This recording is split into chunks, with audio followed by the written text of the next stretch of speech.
പൊന്നാനി ലോക്സഭാ മണ്ഡലത്തിലെ വോട്ടെണ്ണൽ 5 റൗണ്ട് പൂർത്തിയായപ്പോൾ 1 ലക്ഷത്തിലധികം ലീഡുമായി UDF സ്ഥാനാർത്ഥിയായ ഡോക്ടർ MB അബ്ദുസ്സമദ് സമദാനി തന്നെയാണ് മുന്നിട്ട് നിൽക്കുന്നത്. ഇപ്പോൾ ഈ ഒരു വോട്ടെണ്ണൽ പുരോഗമിക്കുന്ന തിരൂർ പോളിടെക്നിക് കോളേജിന് മുൻവശത്താണ്. ഫലപ്രഖ്യാപനം വരുന്നതിന് മുൻപ് തന്നെ മുസ്ലിം ലീഗ് പ്രവർത്തകർ ആഘോഷം ആരംഭിച്ചിരിക്കുന്നത്.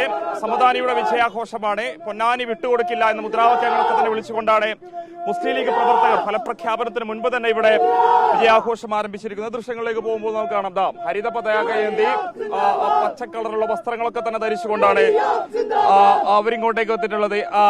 ഈ ഫലപ്രഖ്യാപനം വരുന്നതിന് മുൻപ് തന്നെ വിജയാഘോഷം തുടങ്ങി. തീർച്ചയായിട്ടും ഉറച്ച മണ്ഡലല്ലേ, ഞങ്ങൾ വിജയം കൈവരിച്ചു കഴിഞ്ഞു. ഉറപ്പിച്ചോ? ഉറപ്പിച്ചു.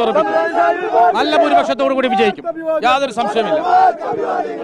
ഇനിയും ഏകദേശം 5ലധികം റൗണ്ടുകൾ പൂർത്തിയാവാനുണ്ട്. അതിന്റെ മുൻപ് തന്നെ വിജയാഘോഷം. വിജയം തന്നെ ഉറപ്പിച്ചില്ല. ട്രെൻഡായി കഴിഞ്ഞില്ലേ, കേരളത്തിലെ ട്രെൻഡ് പോലെ കേരളം UDF കൈകളിലെടുത്തിരിക്കുകയാണ്. ലീഡ് പ്രതീക്ഷിച്ചതാണോ? ലീഡ് പ്രതീക്ഷിച്ചതാണോ? ഇത് ഞങ്ങൾ തെരഞ്ഞെടുപ്പ് പ്രഖ്യാപിച്ചതിന് ശേഷമുള്ള ഒരു പ്രവർത്തനമല്ല. സിസ്റ്റമാറ്റിക്കായി ഞങ്ങളുടെ മുന്നണി സംവിധാനം ഉപയോഗിച്ചുകൊണ്ട് താഴെത്തട്ടിലുള്ള പ്രവർത്തകന്മാരുടെ താഴെത്തട്ടിലുള്ള പ്രവർത്തകന്മാരുടെ UDF പ്രവർത്തകന്മാരുടെ വോട്ടർ പട്ടികയിൽ പേര് ചേർത്ത കഠിനാധ്വാനം ചെയ്ത ആ പ്രവർത്തകന്മാരുടെ വിജയമാണ്. ഈ പൊന്നാനി പച്ചക്കോട്ടയായി തന്നെ നിലനിർത്തി അല്ലെ?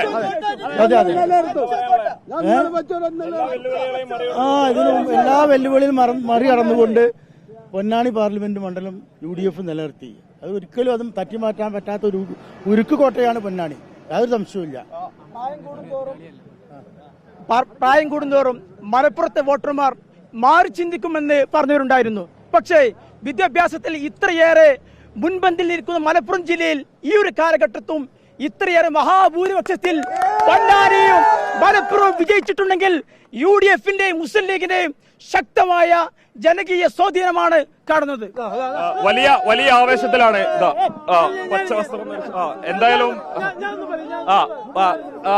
എന്തായാലും മുസ്ലിം ലീഗ് പ്രവർത്തകർ ഫലപ്രഖ്യാപനം വരുന്നതിന് മുമ്പ് തന്നെ വിജയാഘോഷം ആരംഭിച്ചു കഴിഞ്ഞു. അവരുടെ ഉരുക്കുകോട്ട ഇത്തവണയും നിലനിർത്തി. അതിന്റെ ആവേശത്തോടെയുള്ള പ്രകടനങ്ങളൊക്കെ തന്നെയാണ് ആരംഭിച്ചിരിക്കുന്നത്.